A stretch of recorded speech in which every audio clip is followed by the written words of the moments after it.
Hello, welcome back to the podcast. Today, I want to address the topic of the dark night of the soul. So, how does this all get started? How do majority of people, I should say, fall into spiritual healing, fall into energetic work, energetic healings, and these spiritual concepts? Most of the time, not all, but most of the time, it is through what we call the dark night of the soul. So something happens in our lives that changes our course. Something happens in our lives where our souls say, this isn't the path. This isn't the right way. This isn't what we're looking for. This isn't how we're meant to live our lives. Whether it be through addictions, whether it be through mental health, whether it be through just like an overabundance of absolute stress and some kind of experience like a job, a relationship, something like even just moving through from like, this isn't my purpose. Like you're just sitting on your floor at home usually encompasses like just like sitting and contemplating life and just being like, this isn't how it's supposed to go. This isn't how it's supposed to look. There's got to be more than this. It's got to be different than this. Like there's got to be more. And this experience, this situation can be like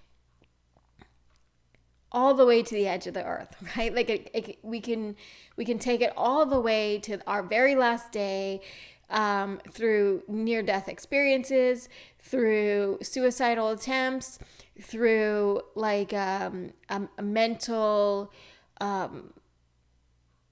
shift, like a perspective shift when we're sitting there and just saying like, I've had enough. Like I'm done. Like I'm done. And that place, getting to that place, being in that place, it opens up a place for change for us.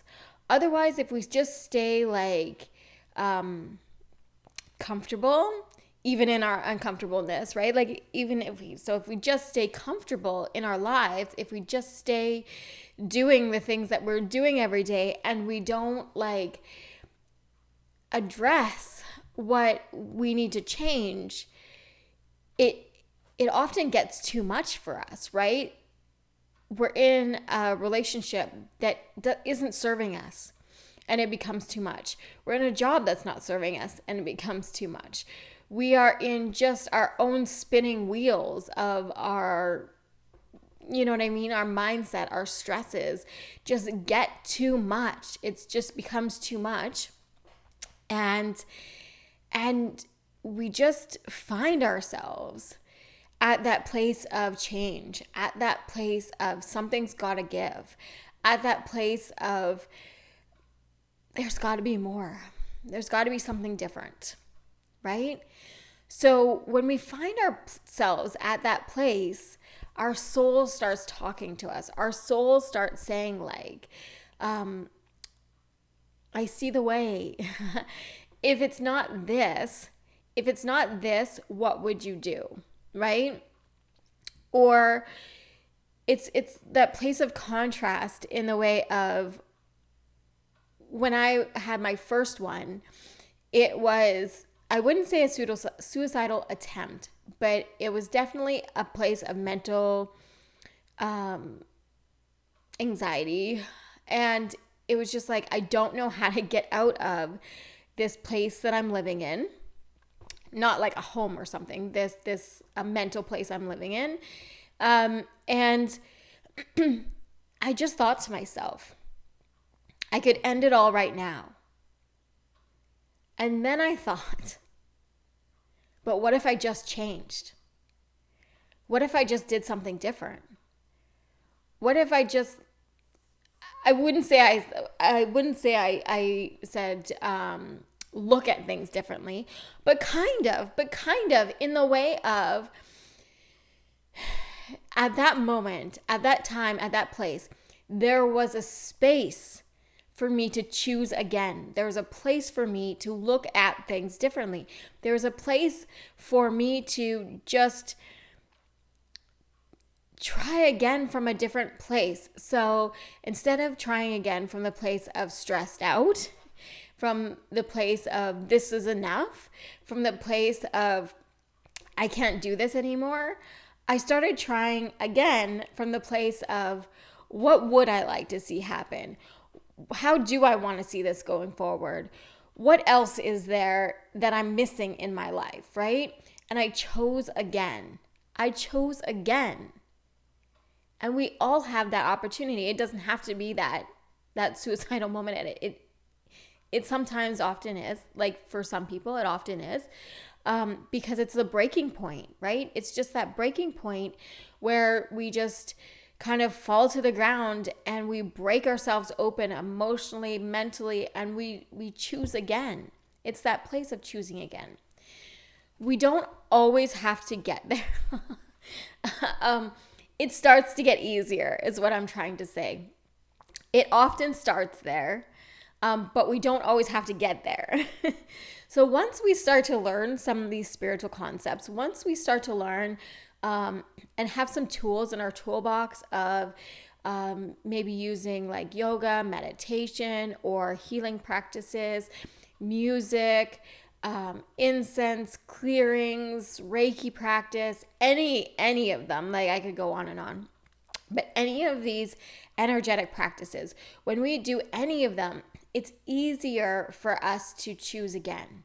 It becomes easier for us to look through and wade through and work through what is coming up for us. But I want to throw this in here too. I love my breakdowns. I can't say, oh, I love sitting on the floor, but I do. I do. It's like throwing everything up in the air and just saying, it's not going to be this way. It doesn't have to be this way. I'm choosing again. I can make a different choice. If I just throw all of the metaphor that's coming to me is I throw all the puzzle pieces up in the air. I just like throw my hands in the air and everything goes scattering. It's like the picture I don't have to put the puzzle back together the same way. Those pieces can go. Those pieces can get changed. Different things can get interlocked together. You know what I mean? Like I can, put more emphasis on a certain area of my life. I can do a cleanse of my house, a decluttering of my house. I can rearrange relationships. I can rearrange jobs, and I can rearrange my schedules, and I can look underneath, and I can look underneath and look at the limiting belief systems that's holding me in the place of chaos. That's holding me in the place of this isn't serving me. What limiting belief systems, what am I feeling, what am I thinking, who am I being that's keeping me in this place of these limiting belief systems that is creating this place of chaos, right? That's creating this space of I wanted to use the word depression, but it's so much more than that. This place of grief, not letting go, right? Not allowing, not releasing. This place of shame, this place of, depression, this place of anxiety, the craziness that goes on inside of us, inside of our minds, inside of our energy, our bodies, of the excess adrenaline, of just even overstimulation and just too much. Well, if it's too much, scale it back. Choose a place of change. We can always choose that place of change. It can be different. And what are those limiting belief systems? What are those patterns? What, the ancestral karma kind of thing, like what has been handed down to us energetically. So really, really going into the energetics of it. What situations have come up recently? What triggers have come up recently? What's going on? What's going on beyond or below all of the chaos? What's holding us in this pattern? What is creating these situations in our life, right? And so that dark night of the soul, I have learned to love them. Like, I'm not even just saying accept them. If you can get to a place of just accepting them, you are doing good. So that first place of just allowing the breakdown to happen, allowing the emotions to come up, allowing the thoughts to be there, and choosing it again. So when we can allow, when we can accept that this is where we are in our life, that this is what's coming up, this is what's going on, and then we can start to rearrange. So as I was saying, I have not only learned to accept them, I have learned to love them, because every breakdown in my world, every breakdown leads to a breakthrough. Every breakdown leads to change. Every breakdown leads to transformation. Every single tiny little minuscule breakdown leads to a new thought and a new way of choosing, and a new situation, and maybe learning something new, like learning a new energetic, not necessarily a full modality, although that has happened too many times, but maybe even just finding a different coach, finding a different product, finding a different book, finding a different website, listening to a different audio. And it has led me to even just reading a book or listening to an audio or talking to a coach, or like I said, going through a program or something. And it leads me to those little ahas. And when we have these dark night of the souls, what do we do with them? Once we learn to start loving them, what do we do? Well, they're called a dark night of the soul, right?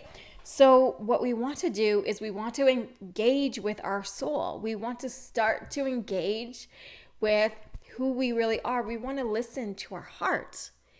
We want to listen to the truth of what's coming up for us. What is the truth that's going on within us that's coming up for us? If we don't want it to be this way, how do we create it that way?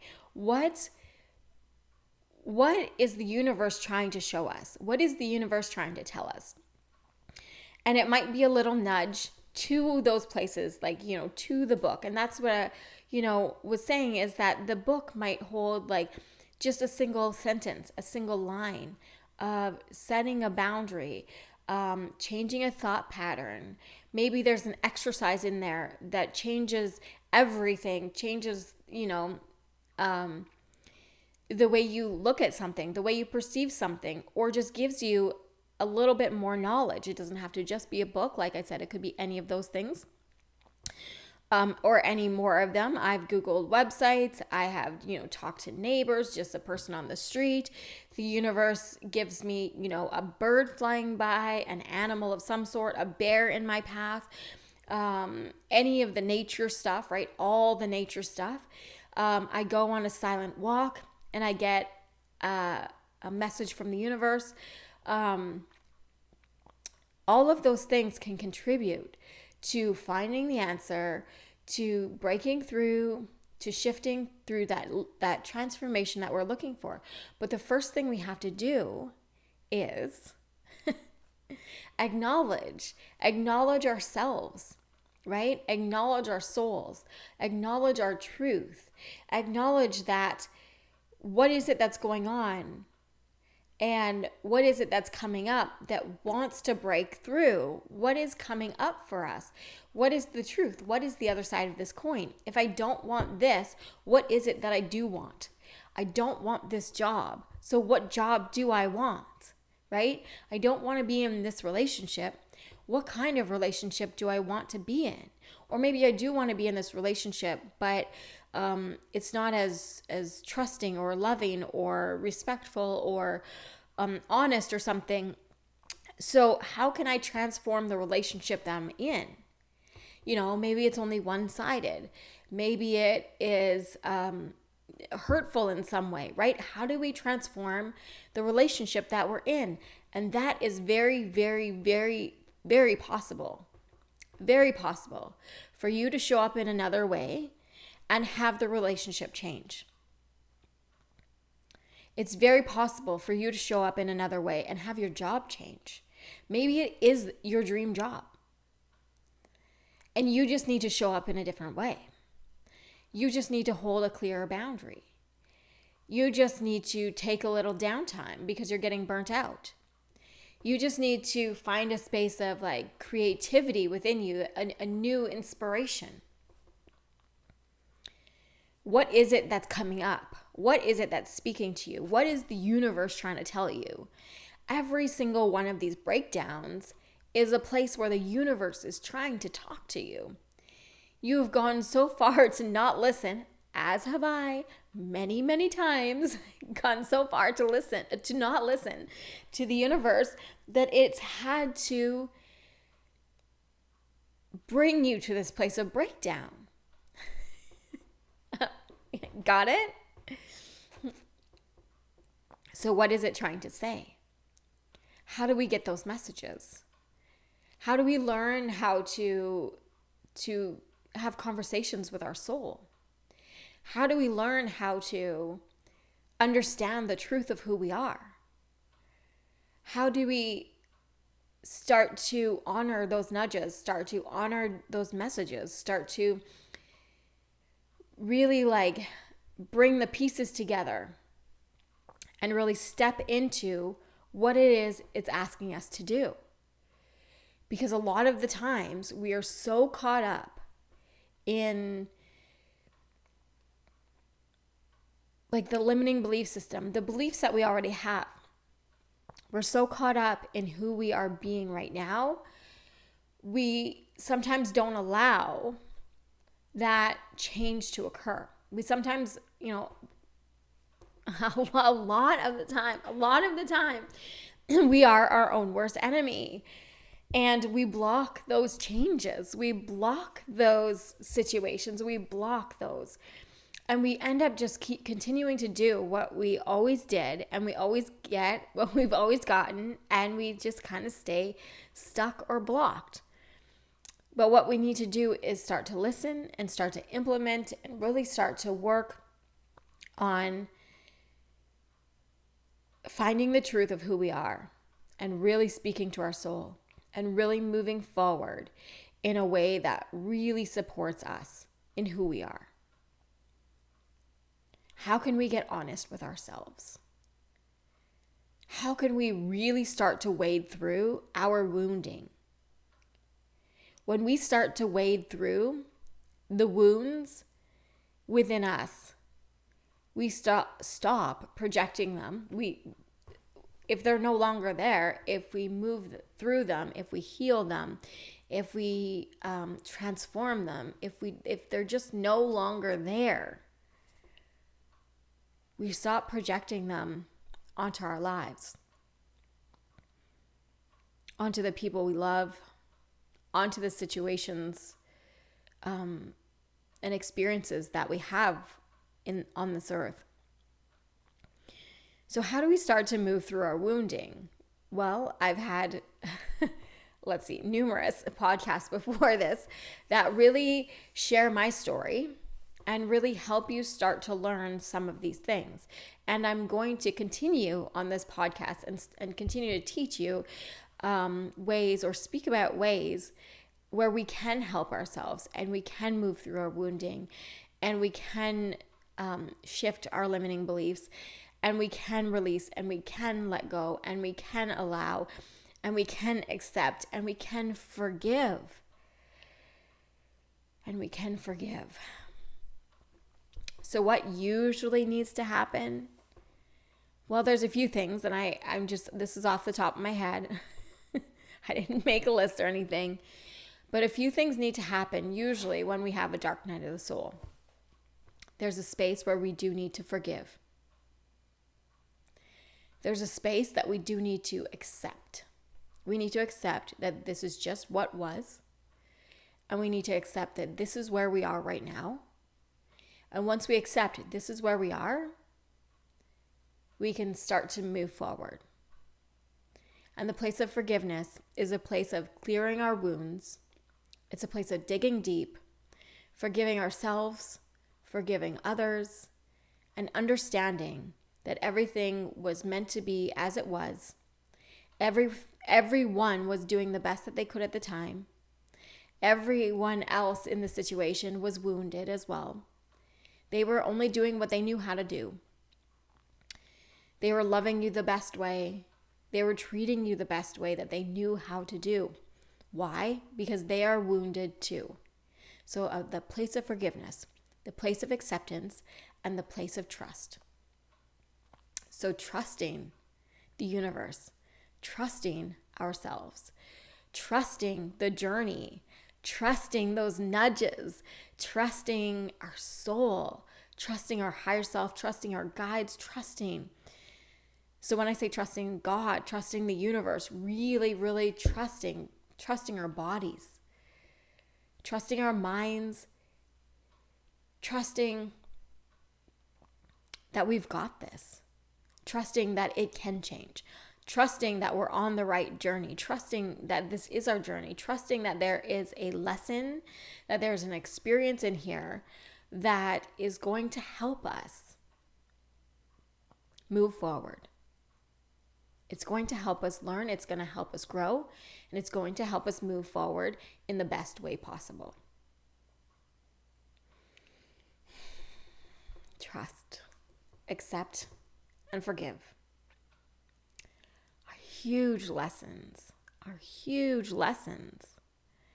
And they are the first lessons or the first places of change, the first places of transformation, the first places of undoing where we were to move to where we want to be. Because when we are in that dark place, we want to be somewhere else, meaning something is coming up that is not serving us. Something is coming up that is showing us the way out. Something is coming up that is there to move through, to work through, to be with, to accept. Even I want to go into this piece too. Even the place of grief. This can be the hardest one for people. And it can be grieving someone that we loved. It can be grieving like a person or a pet but it can be grieving like any loss. The loss of a home, the loss of a job, the loss of a goal. It can be grieving the loss of a dream. You go to grieving when you think it can't possibly happen, then you start grieving, right? It's not meant for me, comes a place of grief. But if we can just accept and allow and trust and forgive and just know in our hearts of hearts that things change and it was meant to be. It was meant to be.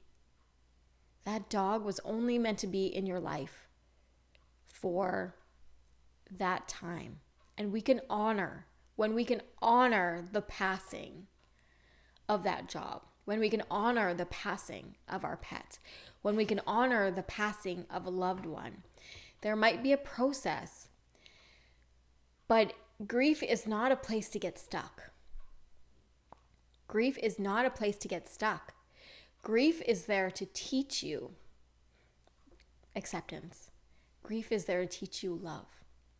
Grief is there to teach you courage.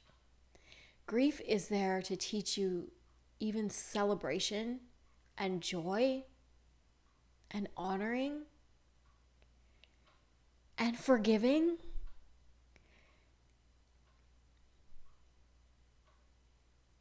It is one of the hardest places for people. And I feel like someone needed to hear this today I don't know who's out there listening, but I feel like someone needed to hear this today. Or whatever day that you are listening. Because there's also the places of anxiety. There's also the places of depression. There's also the places of shame, fear. Let me see. I have a few minutes. I'm going to continue on for a few minutes. So let's start with fear. Fear is a big one. Okay, let me use this example. Okay, so here, let me go. So I was shaking my head and I'm just like, fear is not a place to smile about. But yes, it is. And let me go on. Yes, it is. Okay, here is an example of me moving through my fear. How can this help you in your life? I don't know if you guys live in a place. You probably live in a place that has something to be fearful of. So just recently, within the last 5 to 10 years, these tiny little insects called ticks have been creeping their way into our land of paradise over here. And when they first came, I thought, ew, disgusting, no. And I actually had, there's this spiritual way of being around animals, around nature, and even putting boundaries up and all this stuff. So I actually had a boundary up and a resistance to ticks. And I'm just like, nope, everyone else was getting, their dogs were getting them, their animals, their pets and whatever. And they were finding them on themselves in their yards or whatever. And I said, nope. And there was a place of resistance. So only not resistance, sorry, that's the wrong word. Of boundaries. They just don't belong here. They're just not necessarily. They're not necessary in my life right now. And there's just a space. There's just this place, and I'm going to say it's a boundary. I put up boundaries, and it's for those nuisance animals. I'm going to call them nuisance animals. And when these animals come into my life, because I've set up a boundary, you guys can live over there. This is my little piece of paradise.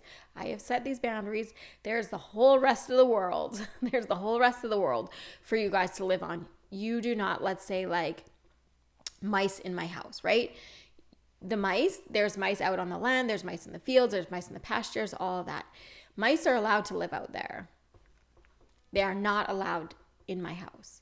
So I've set up this boundary. I've set up this energetic boundary where mice are not allowed in my space. They're just not welcome here. They're a nuisance. They wreck things, they chew things, all that. They're more than welcome out there. They are a piece of nature. They're fine, no problem. Okay. Same with a few other animals. There's a few other animals, and I have boundaries, and I had that. But when I had, what I'm saying is I put that on. I put on the energetic boundaries for these ticks when everyone else started finding them.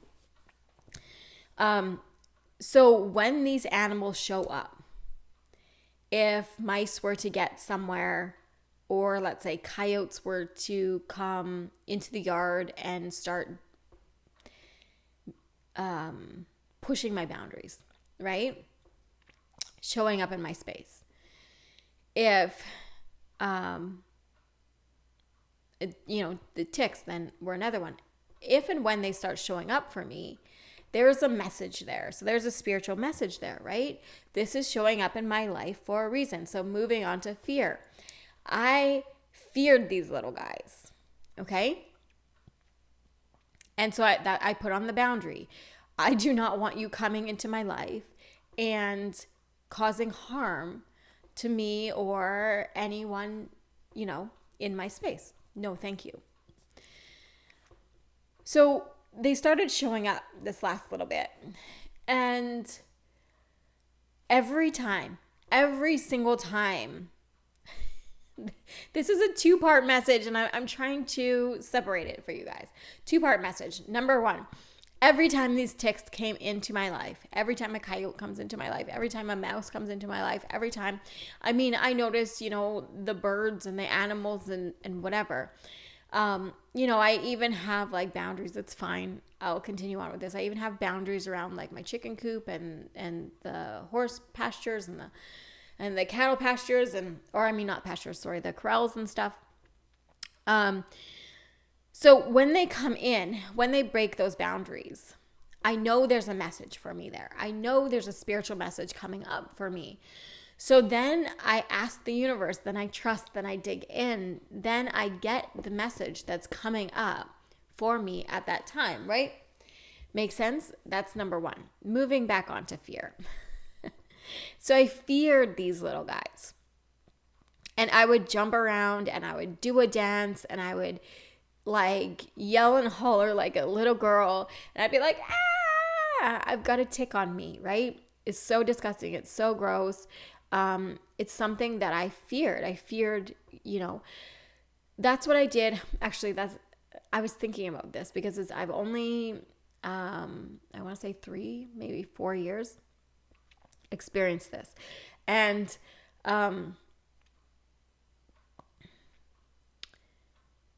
the first time I think that I just thought, it was fine. They're just a little bug. I'm bigger than them. It's all cool. I'm this like big, tough farm girl. And I just got rid of them and it was just fine because I had set the boundary and I knew that they would honor that. And then I just went on with life. But when they started coming up more and more and more, I started to develop this fear almost because they continued to break the boundary. And I continue to try to get the message and I continue to try to work through it. But I had to work through the fear of whatever was coming up, the fear of being attacked, the fear of, someone or something like a little tick sucking the life out of me, sucking the blood out of me, right? Or invading my space. And I'm not going to go into the whole thing. I just find them really creepy because like other bugs, you can feel them on you, right? Like you can't really feel like when a tick is climbing. I don't know why. I find that really creepy. But like every little other bug, you can feel on you.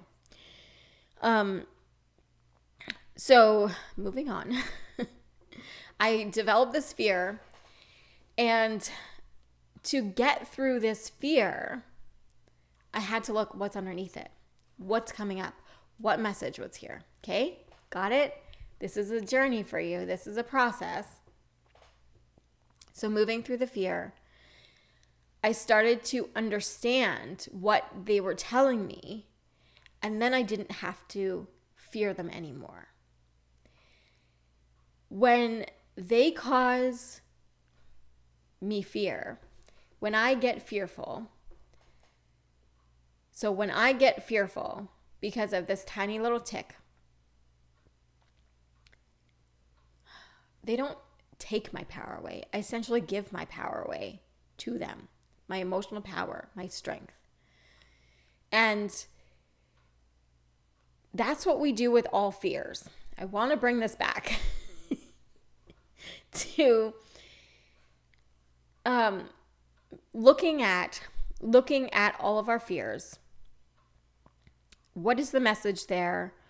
What's coming up for us? What can we learn from this? And how do we get our power back, right? How do we continue to stand in our power? How do we move through this fear so we go from fear to a place of neutral, right? We're no longer fear something, then we're neutral about it. We're just okay with it. Sometimes we can even go beyond just okay with it and beyond acceptance and beyond neutral to it, actually enjoying it, right? You choose. You choose. Public speaking is one that is coming up. Someone out there has a fear of public speaking. Oh, so deeply, so deeply. And I want to tell you, you can go to a place of not just accepting it. That is the next step, being neutral to it and accepting it and being okay with it, to actually loving it. Because whoever out there is listening to this right now, it is your purpose. It's part of your purpose. It's part of your thing. And you have to get over your fear of public speaking so you can shine. So you can shine in the spotlight. Okay. I'm going to segue from fear straight into anxiety. Okay? Anxiety is just our fears getting the best of us. I am anxious about something because I am scared of it. I'm anxious about driving because I'm scared something's going to happen. I'm anxious about walking down the street because I'm scared of traffic. I'm anxious about public speaking because I'm scared of it. So those places where you are anxious, I am scared to give someone a hug in case I get sick, because I'm scared. My fear is to get sick. Okay? So anxiety is just your fears getting the best of you. So starting to work through your fears, starting to get the message, starting to move through, starting to heal those wounds, starting to forgive, accept, and trust your journey. Starting to move through from fear to neutrality to even full acceptance and full, let's say that person who's scared of being sick or whatever, actually loving hugs or whatever, right? Actually loving socialization because they're not scared of the germs and the sickness, the illness of socialization, right? What else is there? Okay, so that is my take on anxiety. There's so much more. I could do a whole podcast on anxiety, but for most of the people that I know, and you have to dig deep, their anxiety is caused by underlying fears. So you move through your fears, you will kick your anxiety, period. The last one I want to touch on is depression. Depression is just a lack of expression, not expressing our true self. So, depression is actually the lack of expression. So if you are not expressing yourself in the way that you need to express yourself, how is it that you are not expressing yourself? Where are you lacking in creativity? Where are you lacking in speaking up? Where are you lacking in showing up for yourself? What are you not engaging with that will open up your soul and really speak to your soul? Your soul is sad. Depression is kind of this place of sadness. Sadness of the soul. I've been there. I've been in the place of depression. I've been in the place of anxiety. I've been in the place of grieving. I've been in a place of fear, a lot of fear. I've had to move through a lot of fear. Okay, so I said the last one was going to be depression, but I actually want to touch on shame. Shame is that place where not good enough. That wasn't good enough. I'm not good enough. Who I be is not good enough. What I do is not good enough. What I say is not good enough. I'm ashamed of what I have. I'm ashamed of who I am. I'm ashamed of how I show up. I'm ashamed of how I look. I'm ashamed of... So the antidote for that is self-love and forgiveness. So forgiveness is the first one there. Forgiveness is a huge piece for shame. So moving through forgiving yourself. Forgiving yourself and honoring yourself. Honoring yourself for who you are. Loving yourself for who you are. Being yourself for who you are, like being your true self. So stepping into your true self. Accepting yourself for who you are. Accept yourself in the now.